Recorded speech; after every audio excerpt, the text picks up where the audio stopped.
अगर आपके हिसाब से 22% भी ब्याज भर रहा, तो देश में कहाँ से तरक्की होगी? कहाँ से मिडिल क्लास को कुछ मिलेगा?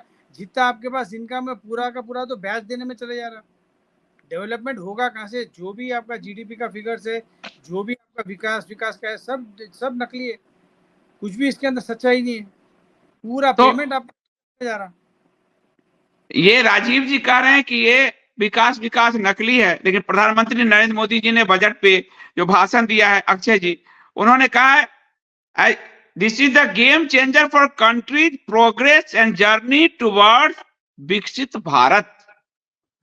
तो ये जो गेम चेंजर जिन्होंने कहा है और ये जो विदेशी कर्ज हम पे है, इसके बीच बैलेंस कैसे हो सकता है अक्षय जी? अगर आप मैं हाइपोथेसिस लेता हूं कि अगर सरकार पूरा कर्ज चुका लेना चाहे और देश में गेम चेंजर विकास भी चाहे, तो ये क्या कर सकती है?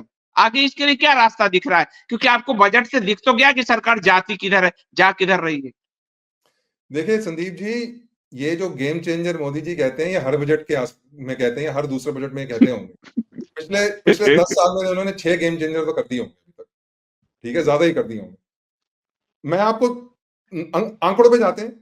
अगर मैंने आपको रेलवे बजट की बात, कैपिटल एक्सपेंडिचर बताया। आप पिछले साल का रेलवे का कैपिटल एक्सपेंडिचर देख लीजिए, 5-10% का फर्क है। उसके पिछले साल का रेलवे का कैपिटल एक्सपेंडिचर देख लीजिए, सेम।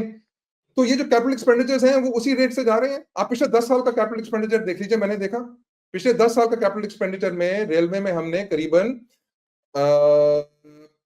15 या 16 लाख करोड़ रुपया खर्च किया है कैपेक्स में, ठीक है। उस 15 या 16 लाख करोड़ रुपया जो हमने रेलवेज में खर्च किया है, विकास हुआ है ना पिछले, सिर्फ रेलवेज की बात कर रहा हूं मैं। 16 लाख करोड़ हमने रेलवेज पे खर्च किया है पिछले कैपेक्स में। 15 या 16 लाख करोड़ रुपया हमने रेलवेज के कैपेक्स में, कैपिटल एक्सपेंडिचर में खर्च किया है।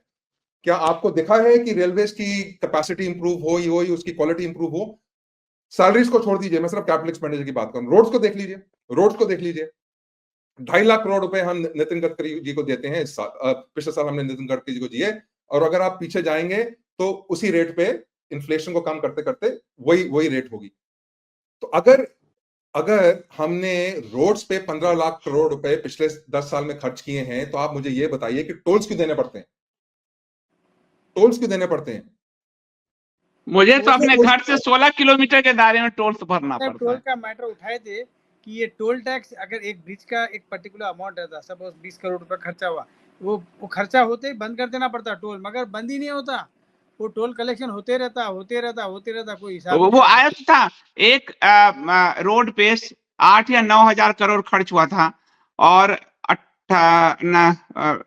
और करीब नहीं कुछ डबल टोल टैक्स हो गया था, लगभग डबल टोल टैक्स हो गया था। नितिन गडकरी से पूछा गया तो उन्होंने कहा बहुत सारे खर्चे होते, ये कह के निकल गए थे। हाँ, तो बात ये है संदीप जी, हमें ये समझना पड़ेगा कि हम कैपिटल एक्सपेंडिचर कर रहे हैं, हर साल होता है, हर साल रफली इसी नंबर्स में होता है।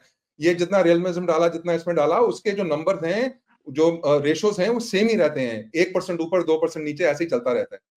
क्वेश्चन ये है कि आपके प्रश्न का जो ये था कि विकसित भारत कैसे बनेगा, आप मुझे ये बताइए कि अगर गवर्नमेंट 100 रुपए का कैपिटल एक्सपेंडिचर करती है तो उस पर रिटर्न ऑन इन्वेस्टमेंट क्या होता है?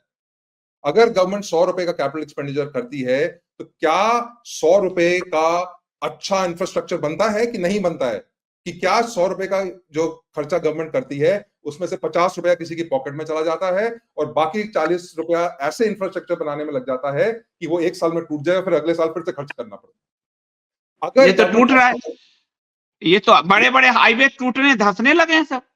तो अगर बड़े बड़े हाईवे टूटने और धंसने लगे हैं, तो मेरा ये कहना है, और ये मैंने बहुत बार आज बोला है अपनी चैनल पर, कि मेरा ये मानना है कि गवर्नमेंट का return on investment on capital expenditure 2-3% से ज्यादा नहीं है।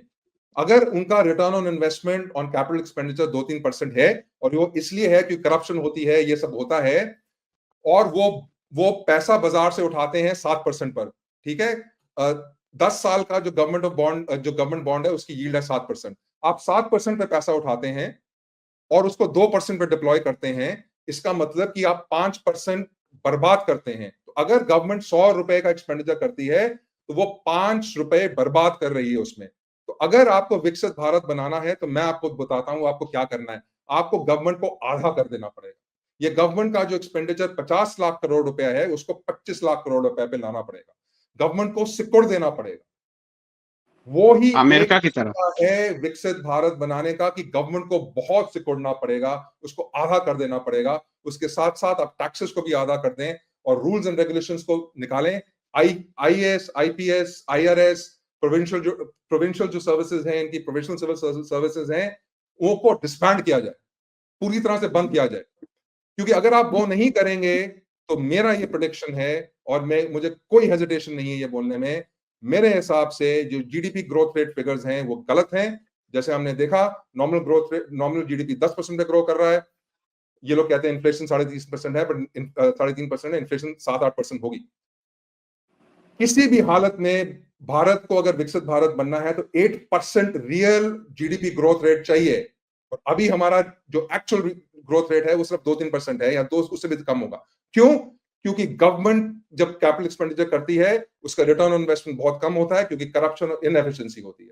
तो आपको गवर्नमेंट को इतना सुकड़ना पड़ेगा कि गवर्नमेंट सिर्फ 2-3 काम करे, रक्षा पे काम करे और देश की रक्षा पे काम करे और लॉ एंड ऑर्डर पे काम करे, और बाकी सारा काम आपको प्राइवेट सेक्टर को करने देना पड़ेगा। और प्राइवेट सेक्टर में जबरदस्त कंपटीशन चाहिए, मोनोपोलीज नहीं चाहिए होंगी। ऐसा नहीं हो कि आपने सारे के सारे एयरपोर्ट अदानी को दे दिए, वो कंपटीशन नहीं होती हर चीज आप में जबरदस्त। आप कह रहे हैं देश पे जितना कर्जा है 255 लाख करोड़, 205 लाख करोड़ तो अडानी पर कर्जा है, उतना भारत के जितना कर्जा तो अडानी पर है जो बैंक बैठ जाएगा।